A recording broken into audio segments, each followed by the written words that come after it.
Okay, all right. It is September the 22nd. Wow, where has the month gone? This is MELS 601, Dr. Church's cohort. As I said, I appreciate all of you joining us. I hope you've had a great week. I hope you had a good opportunity to get some things done since the last time I saw you. And I hope everybody is safe and healthy, and I hope and pray your family is the same way. So that's always something to be thankful for. So we'll go ahead and get started tonight on the agenda. We had scheduled to talk about task 3 and task 4 of the APSL. But before we do that, are there any questions on APSL task 1, APSL task 2?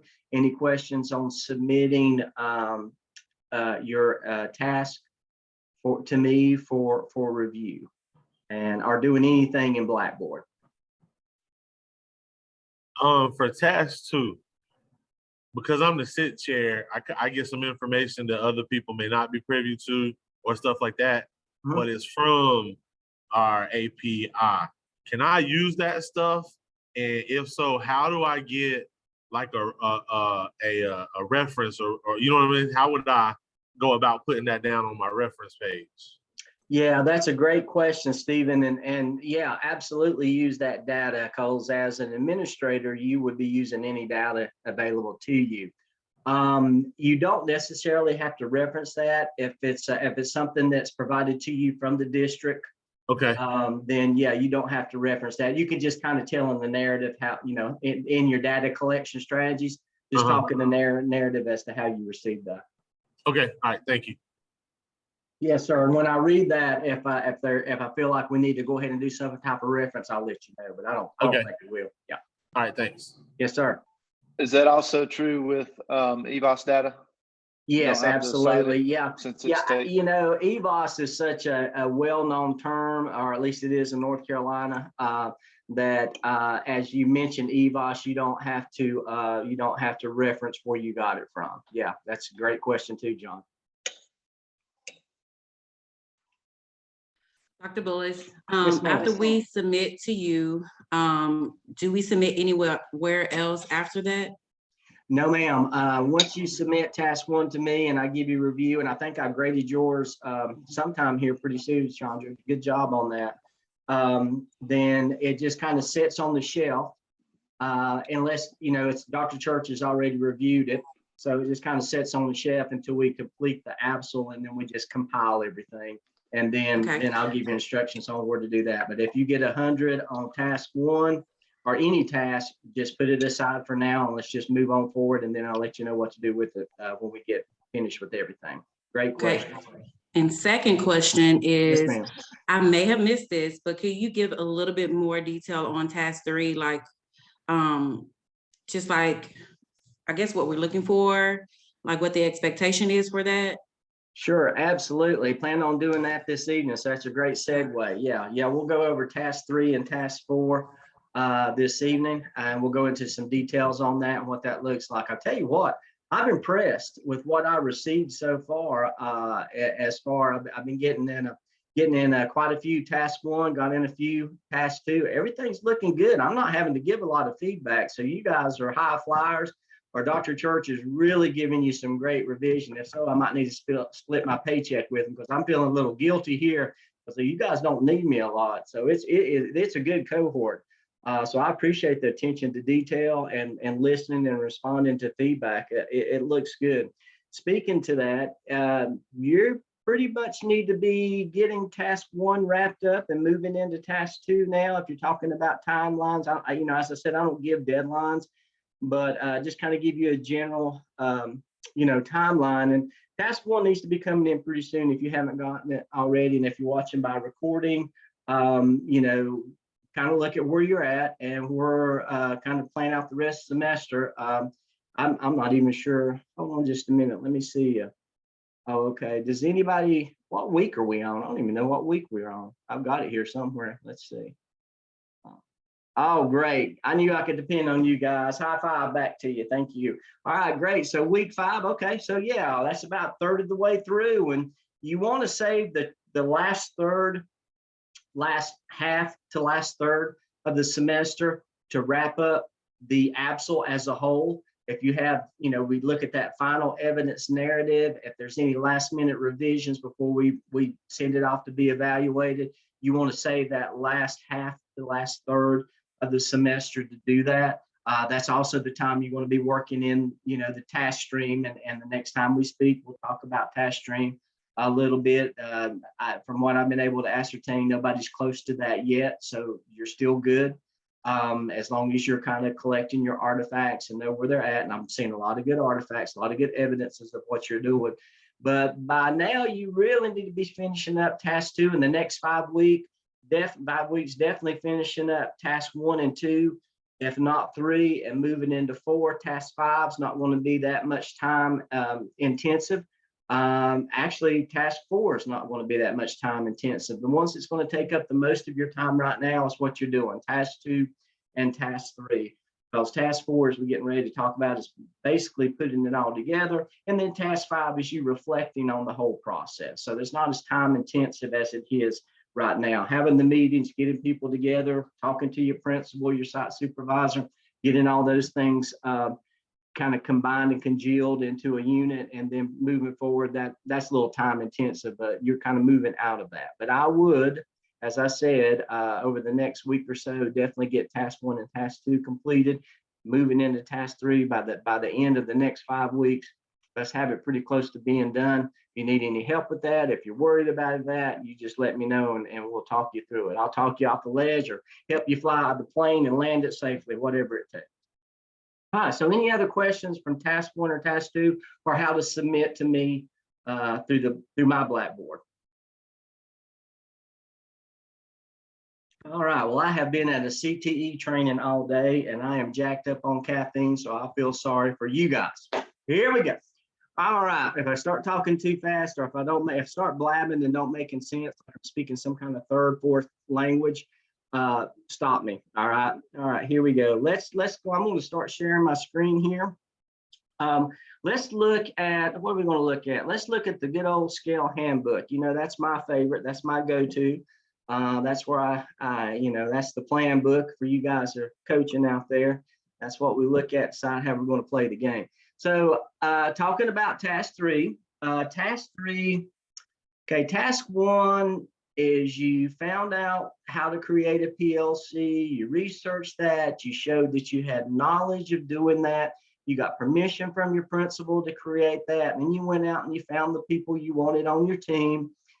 You met with them, you talked to them, said this is the purpose, let's do some norms and protocols. Let's make sure that you have a good understanding of what a PLC is so we can function as a highly collaborative team. And let's have that first meeting, wrapped it up, put some artifacts in there, and you move to task 2. Task 2 is about finding out what's the problem, what's the need. Let's look at all the data that we have available to us.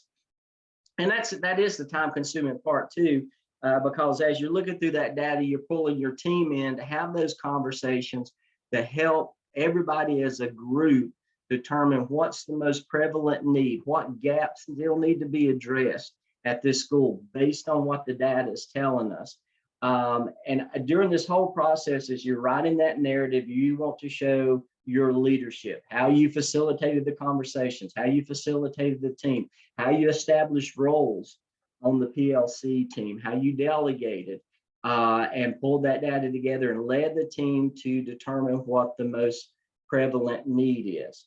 So now that you establish the need in task 2, task 3 is all about finding out, well, what evidence-based practices are out there that will have a positive impact on the need. So if we determine that grade 4 math, if that's our need is in 4th grade math, then are there, and I hesitate to use the word programs because it's not necessarily a program. It's not something that you buy. It's not, it's not a software package that you contact a vendor for, but those best practices. What are those best practices out there recognized by the educational community as a whole what is out there that will have a positive impact on fourth grade math. Doesn't mean it'll have a positive impact at your fourth grade at your school.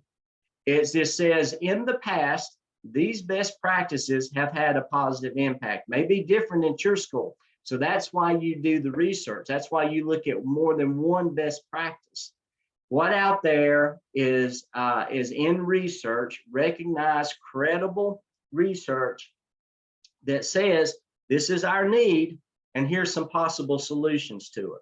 Now, it doesn't have to be a certain number, depending on the need that you've established or that you have identified at your school, there might not be a lot of best practices out there. If it's social emotional learning that's created achievement gaps in students, well, 2 to 3 years ago, you wouldn't have found anything out there. You found some social emotional learning because that has really been moving forward the last 5 to 8 years, but not in relationship to the pandemic. So there might not be a lot of evidence-based practices out there depending on what your need is, but your duty and your team's duty is to research to find out if there is. And then once you find that out, you share that with the reader. You share that in the form of a literature review and an annotated bibliography. And that's describing the best practices. What does research say? What are they? What best practice? What's the description of that best practice? What impact has it had on others? Could be nationwide, could be international. Singapore math is an example that comes up. What's the Singapore math? Could that be an evidence-based practice to address our fourth grade math problems? So that's the line of thinking and the line of discussion you and your team need to explore. Now, as you do that, to satisfy those digital learning competencies that's embedded in the rubric, and to keep up with the latest and the greatest, Gardner-Webb is encouraging you, emphasizing you, depending on what form of the scale handbook and what form of the rubric you say, requiring you to integrate technology in there. So you want to be on the lookout at technology, but it doesn't have to be a software platform, like I said. But within those evidence-based practices, look for technology that is incorporated in that evidence-based practice. And if it is, you certainly want to share that with your reader. If it's a recognized evidence-based practice and it doesn't have anything to do with technology, then have a conversation with your team of how technology can be incorporated into this, even if it's just utilizing Google Docs to share information or something like that, because that's what Gardner-Webb is looking for. And oftentimes that will be the difference between a score of 3 and a score of 4 is the degree of technology that's used. As always, you want to, look at those artifacts. What artifacts can you create or are created as you do this? Now, in task 3, there's kind of what's the difference between a literature review and an annotated bibliography? So that's something that we want to, emphasize is that when you write task 3, you want to create a literature review and an annotated bibliography. That's why I think Dr. Church has put it on his course shell, but that's why in my course shell, we have, let's see, where is that document? I had it up a while ago. It's probably just on my screen. Let me do this. Okay, you guys.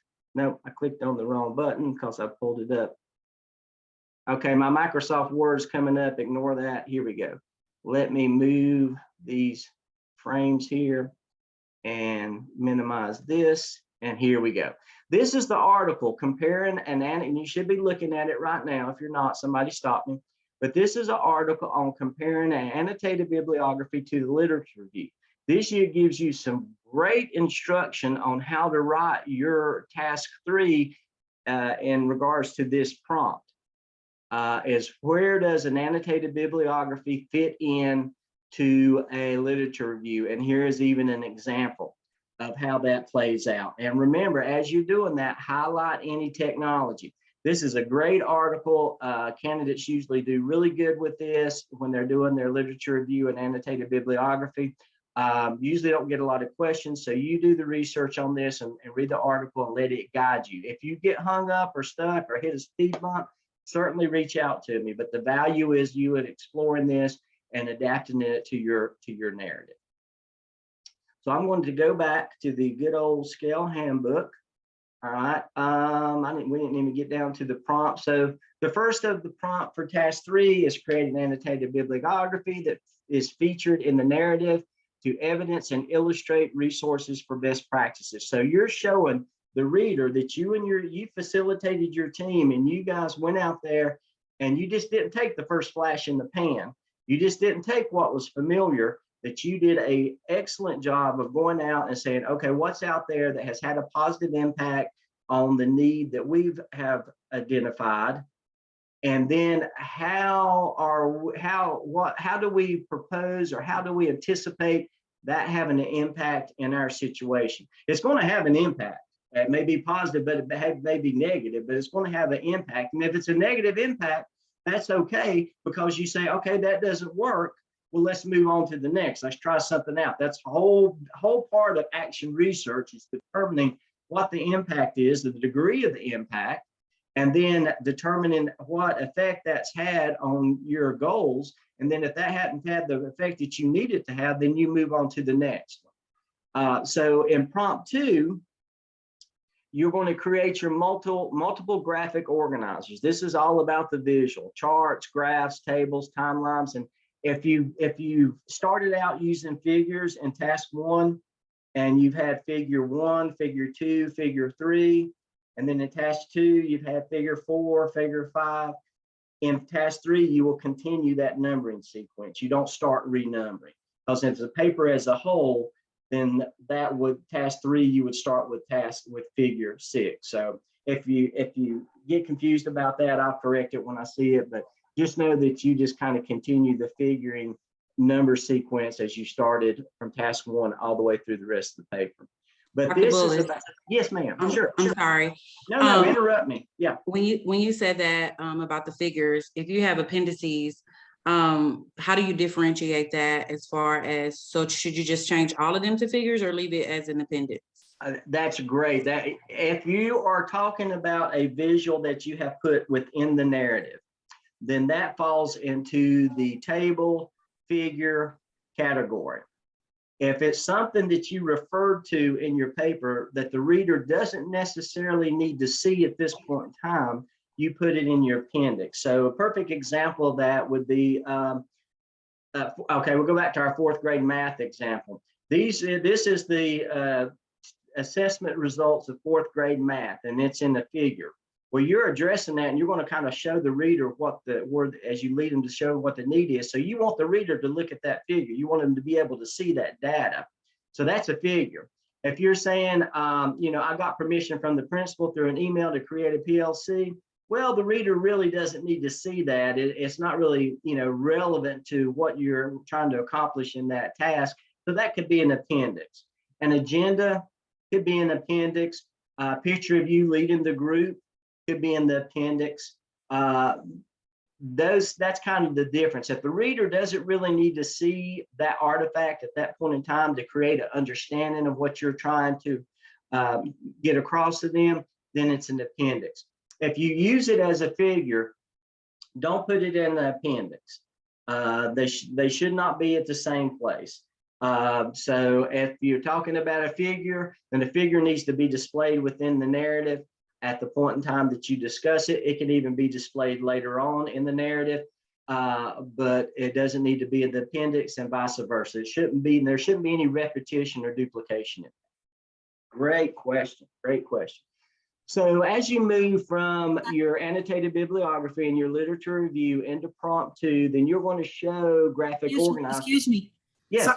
Sorry to bother you. No, you're not bothering me. I have a question. In one of the examples that we have of one of the examples of the task, I noticed that example that we have there in the data presentation, they wrote, and I have the example here about that figures and appendix and all that. They put the figure and appendix in both place, like example, as reflected in figure 4 and appendix D. Okay.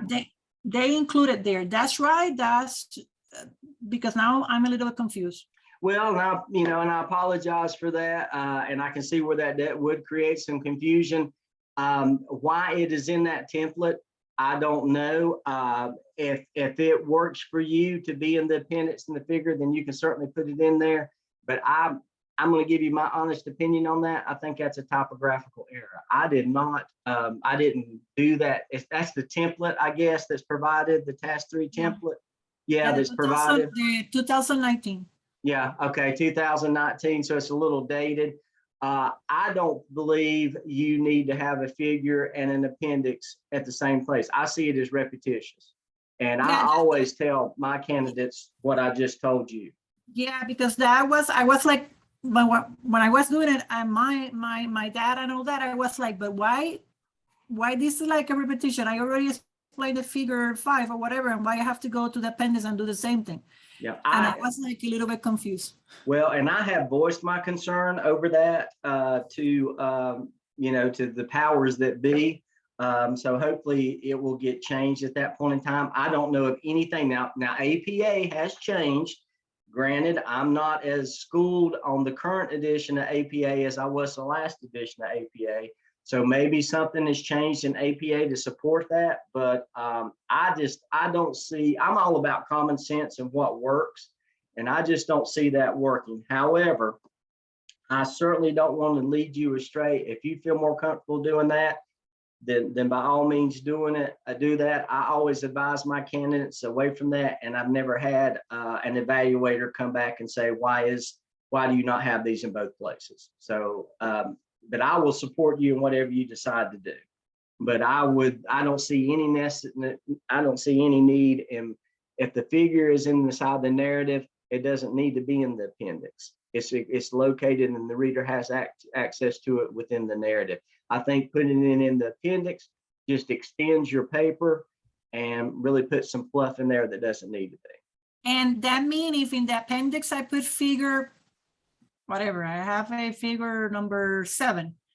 In the writing, in the task 2 example, I have to start in figure 7. If I already have in the appendix a figure for another stuff that I did in task 1, in task 2, I have to start with the data, with the presentation of the data, starting with figure 7. If I stop in the appendix with figure 7, you understand? Like I have to start with figure 8. Yes. In the task number. Doesn't matter the position of the appendix or inside the task. Right. Yeah. Appendix or figures, either one, need to be in sequence all the way through each task. Even though you're doing them separate, at the end of at task 5, it's going to be one complete document. So it'll need your figures and tables and your appendix will need to be in sequence. So if you start out with figure 1, 2, and 3, then you should have appendix A, B, C, table 1, 2, 3. So figures and tables and appendix are all different. So you can have a figure 1, you can have an appendix A, and you can have a table 1, and then go in sequence from there all the way through each task. Good questions. Thank you. Yeah, you're welcome. So a lot of candidates at this point in time struggle with finding those graphic organizers based out of this task. And in your evidence-based, what you're going to do is as you look at evidence-based practices, those researchers, those people that have presented this practice, they usually have graphic organizers. They usually are showing you figures, tables, graphs, and things to try to either report to you what happened or even sell you on that program or product. So be on the lookout for those. Be on the lookout for those that's already out there in the literature review and the annotated bibliography that you can use. This is what the evidence-based practice said. This is the impact. These are the scores they reported. This is the data they reported. And then you have a conversation and document that conversation with your team as where do we think that we will fall within that? Are we going to be similar to the data that we see that's presented by this evidence-based practice? Are we hoping that we'll, exceed that?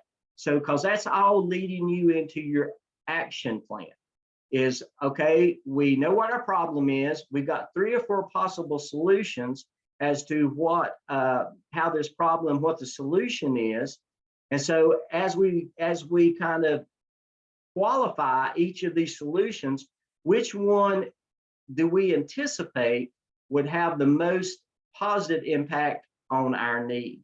So you may go with a couple of evidence-based practices and kind of double team it, or you may just go with one, but that's the conversation your PLC team needs to have, is you all looking at these evidence-based practices and determining which one will have a positive impact based on the literature, based on the bibliography, based on the data that they presented, the researchers presented, what impact it'll have. And then you guys narrow the field down to how you want to attack this need. How do you want to address this gap that you identified?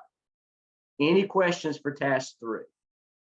Task 3 is a really big on you leading. This is where you really want to show your leadership in facilitating and guiding that team. It's not your decision. If it's your decision, then we go back to the old days of the principal being the boss and we just do whatever the principal says, or the district funneling down an initiative and we just do what the district says. It's all about you as a leader pulling a group of leaders together to have a good collaborative conversation and the minds come together. This is a perfect opportunity for you to show conflict resolution. Now, remember what I say here, because this will come to be more important to you in the CAP, which is a couple of semesters down the road. But conflict resolution is not about student discipline if you're a principal. Yeah, it has its place there. Conflict resolution, certainly student discipline comes into play there. But when you're leading a school, conflict resolution also means resolving differences between teachers, resolving differences between the schedule and what's best for the whole of the school. And as you get a group, we all have different opinions. We all have our different viewpoints on something. We may even disagree and argue. For those of you who are coaches out there, and I'm sorry to be going back to that old coaching analogy, but that's what I know. Because, man, when I was a coach, we had some knockdown dragouts in the coach's office. We disagreed on a lot of things, and it even got heated. Head coach kind of brought us all together, but when we walked outside that office, it was one team, one mind, one plan. And that's all a big part of leadership. So as any differences in opinions come up in the conversation, you need to show how you resolve that conflict. Conflict doesn't mean, it doesn't have to be a knockdown drag out. It can just be a difference in opinion, but it's you leading that team to a consensus. Any questions on task 3? So, just want to make sure I understand. Yes, sir. We pick 2 or 3 different best practices, or we as a PLT pick, or everybody goes out and finds one best practice, whatever. Then we come together as a PLT and try to narrow it down for what we think will be best for our school, correct? Yes, sir. Your Okay. point, right on point there. Good job, Stephen. Yeah, that's exactly it. Exactly it. And that's another leadership competency that you're displaying now is delegation. How are you going to delegate that? You going to have people go out and research it, or are you going to research and pull them in and then do that? But yeah, that's for you to decide. It can be either way.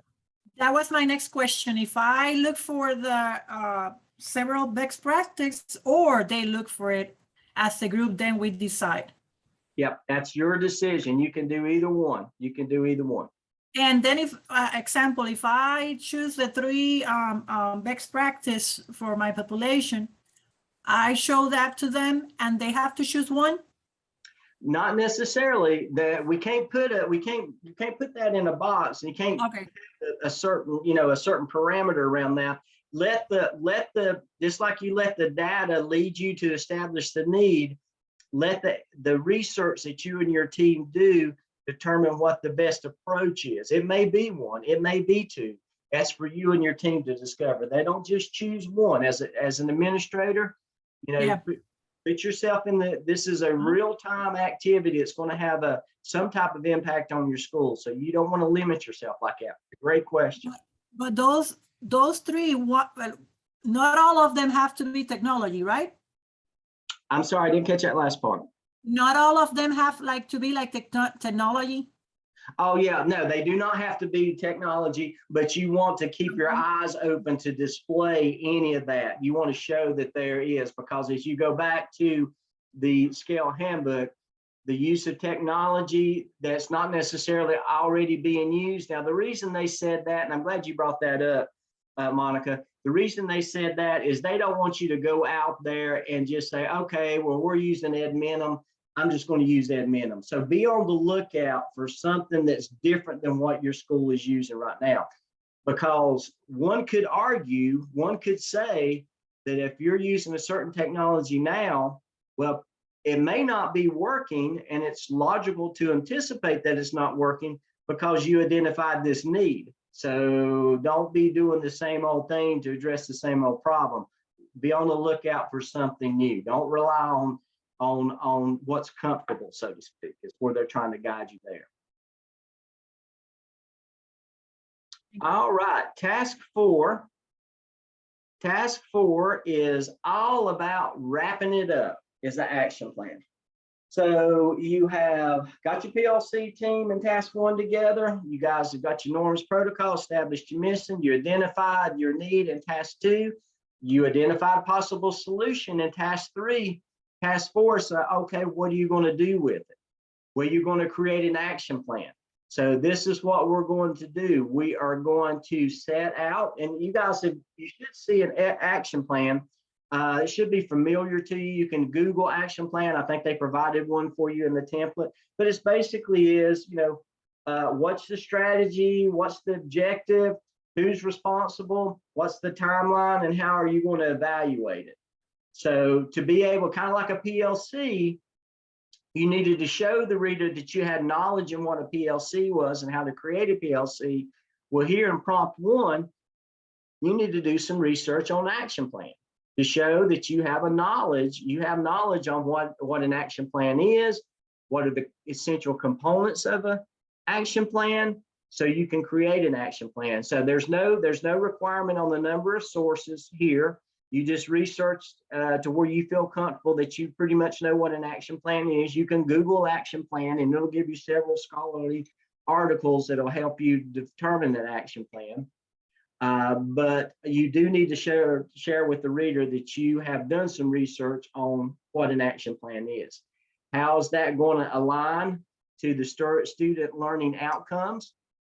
So as you write your narrative, you talk about the action plan, you talk about, this is all narrative, this is all writing, this is all you telling your story of how you're going to align what you found out to the student learning outcomes. So what are your outcomes?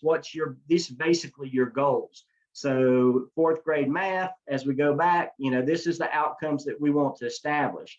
Well, in establishing that overall outcome, what's our short-term wins, what's our midterm wins, and what's our long-term wins?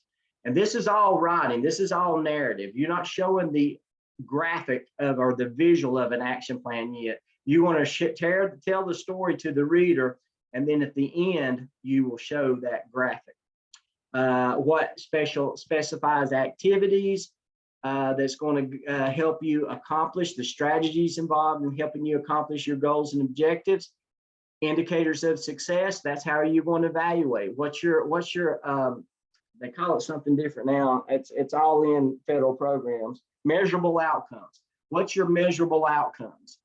And who's going to do what, when, and how are you going to assess where you're going during the action plan? How are you going to formatively assess where you're at? Because you may need to adjust that action plan depending on the results you're seeing or the feedback that you're getting.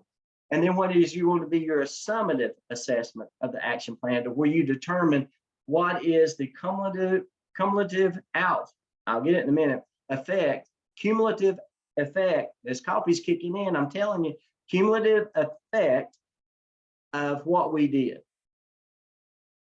So then you can, you can show your action plan, talk about it, show the graphic of it, to have in detail. If I have seen candidates just show the action plan and then talk about the action plan and hit all these points as they're talking about it. But and that's fine. I'll look at it and see if it works for you and it fits with your writing style. I'm okay with that. But you will need to show, have a paragraph that talks that you've done research on the action plan. I'm going to pause for just a minute to see if you have any questions. Okay, all right. So once you have the action plan formed, then you need to schedule with your leadership team. It could be your principal, it could be your assistant principal, your site supervisor, it could be your school leadership team. Have your, you have your PLC team involved. If you can't pull all of those components in because it's, people's busy day and everything, that's okay. But you do need to present this, and you need to have a presentation that shows the action plan, shows that you presented it to administration. And when you're doing that presentation, you want to bring into your narrative and discuss how your action plan is going to build efficacy among the staff. How are you going to enable the staff to participate in this action plan? How are you going to sustain the action plan? What are your strategies for sustaining what you started? Are you addressing the diversity in your school? Have you left a subgroup out? Have you not considered a part of the population of your school? So make sure that if there's any concerns with equity and diversity, that you address those and recognize those within your action plan.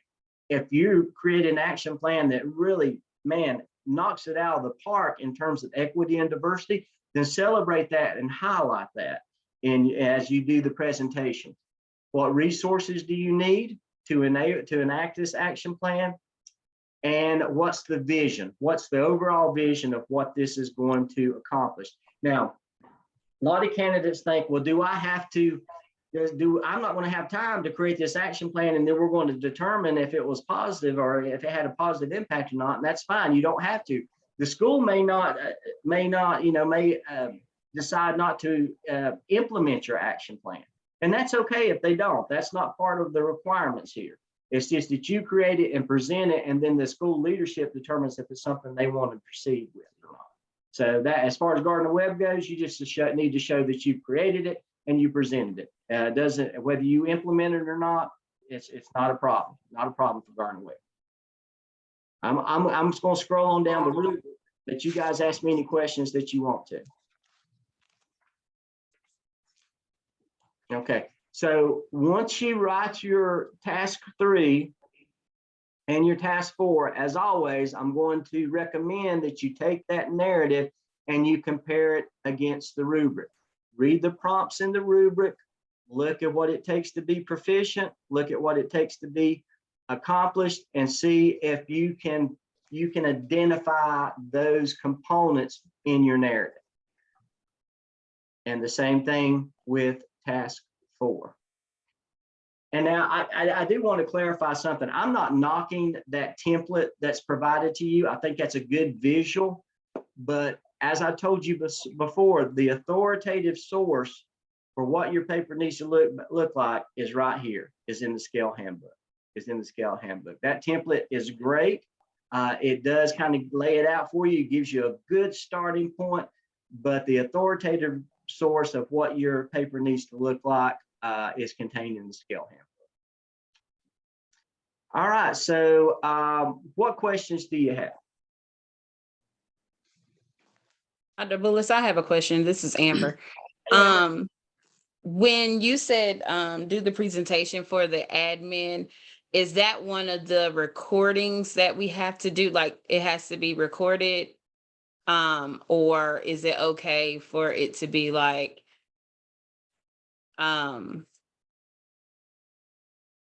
guess like a Zoom or something, but yeah. Does it have to be recorded as a Zoom or an actual like presentation? Yeah, it's a great example. It could go whatever's easiest for you and whatever works for you. It can be a virtual recording. It can be a clip of a virtual recording. It can be a picture of you doing that. It could be a video clip. And it does not have to be a Zoom presentation. Even if you're not going for a 4 accomplished, it could just be a matter of you talking about the presentation that was created, talk about the conversation that occurred, talked about the response by the principal and school leadership team, and then you put your PowerPoint in the appendix. Could just be that. I've seen that. And John, that is awesome, man. I'm sorry, I hope I don't embarrass you, but what a beautiful child. Congratulations. All right, I'm glad you shared that. I love it. I love that. I love that.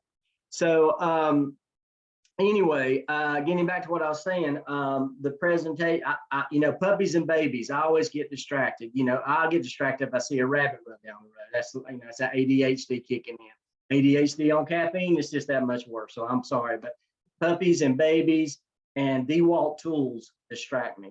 So the presentation, yeah, it can be a PowerPoint presentation and you just put it in the appendix. Just, you know, you might even create an agenda for that meeting. Put that in your appendix, but just tell the story of what happened. So no, it does not have to be a recording. Yeah, what other question that you got? Okay, thank you. I just wanted to document that, like I'm taking notes, so I wanted to make sure I didn't miss anything. Awesome, no problem, Amber. That's a great question. Yeah, remember, you know, I'm recording this. I'll post it and send the link out to you guys, but just record if you think I said something important, which is rare. You know, record the time on the clock and write that in your notes and say, okay, he said that about, you know, he said that about the puppy and the babies about 7:40, but he really got to some good stuff at 7:41. And then you can go back and look at that. Yep, yep. For the, sorry, go ahead, Mark. Thank you. I have a question for the action plan. Again, maybe it's a question that I already answered, but I wasn't like there. My coffee's also in my head.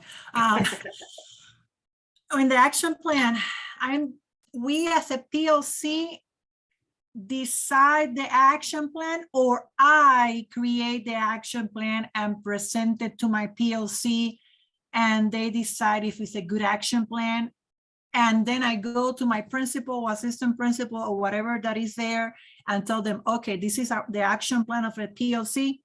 Do you think that is allowed or whatever, and talk to them about it? Yeah, I feel like I need to dodge those punches when I feel like if it was 3D, I'd be wiped out on the floor by now. To get back to your question though, I think there's value in pulling the group together and the group at you facilitating and leading the group to create the action plan.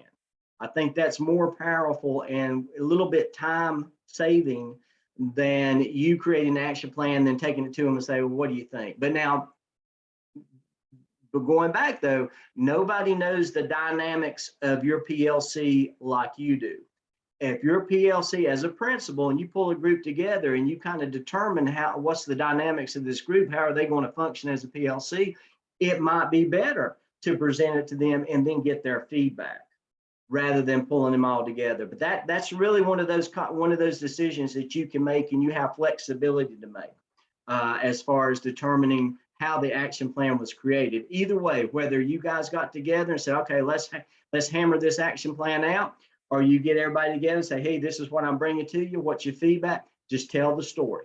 Tell the story in your narrative. Okay, that's like the classroom yesterday, empowerment or management. Okay. Yep. Absolutely. Yes, sir.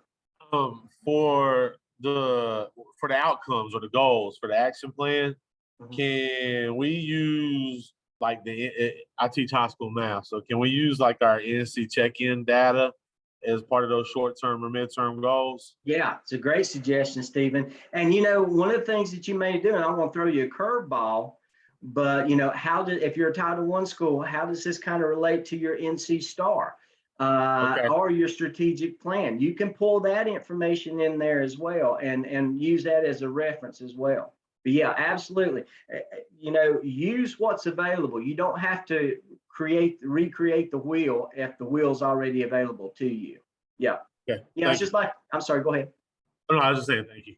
Yeah, no problem. Like any good principal does, you're going to use what's available to you, because nowadays we don't have time to just sit here and say, well, what do you think? And what do you know, we got to get the job done because we got to move forward. Yeah, great observation. What else can I help you with? Question, does the data instructional cycle fit into an action plan or somewhere else in the task? Does it make sense what I'm asking? It may have, if I heard you. I need to get a little closer. I didn't hear all of what you said. The data instructional cycle, would that fall up under including in an action plan? I don't know. It could, yeah. Probably need to, you make that decision, and when we read it, when I read your paper, we'll take a look at it and see. But yeah, it certainly could. That instructional cycle could certainly fit into the action plan, not be something necessarily that you could, you could talk about it and present it in task 2 as you look through the data, and then pull it into the action plan. Okay, thank you. Yes, ma'am.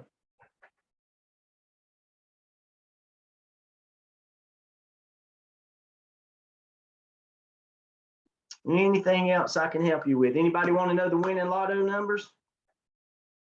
Yeah, me too. Yep. Back to task 3 for a second. You may have answered this and I just missed it. I was trying to write. No So problem. on the literature review, do we review all the best practices we choose, or we review what we've narrowed down? That's a great question. I think you talk about and present everything that you and your team looked at. Now, Okay. Just for the fact that there again, that shows leadership, and you got in the team to narrowing those choices down until you arrive at the best practice or practices that you think will have a good impact. Yep. Okay, thank you. Yes, sir. I have a question, but it's not related to the task 1 or task 2. At the end, Rachel and I can stay with you and ask you something? Yeah, sure. Sure. Okay. Yeah. Rachel, you just got volunteered to do that. Are you good with that? Okay, thumbs up. That's always a good sign. That's a good sign. Okay, I think I have one last question. You I thought we stay here had as long as you need me to. I thought we had 6 tasks, but I look and we have 5. Where did I get 6 from? I don't know why I thought. Okay. All Well, right, never mind. could be. Oh, I know. You probably, when you looked at the evaluation drop box, because it says Absol task 1, task 2, task 3, task 4, task 5, and then it says Absol final evidence narrative. And that's probably why you thought there were 6 tasks. But the last one, the final evidence narrative, is you putting all those tasks in together as one paper. We'll talk about that. We'll talk about that next time we get together. But yeah, that's what the final evidence narrative is. So if you look in the evaluation drop box, you have to submit 6 different things. Okay. But there are just 5 tasks in the app. So that's a great question. I thought I was just losing my mind. Okay.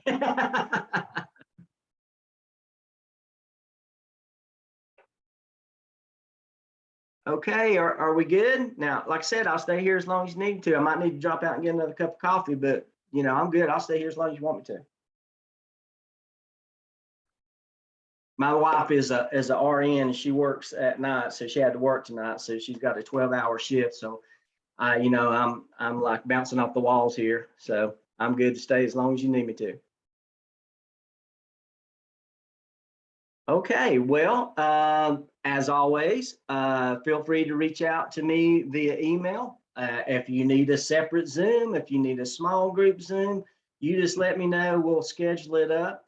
I hope and pray that you and your family stay safe and healthy until we meet again. I'm going to stop the recording, and Rachel and Monica, we will continue the conversation. You guys have a great night, and thanks for stopping by.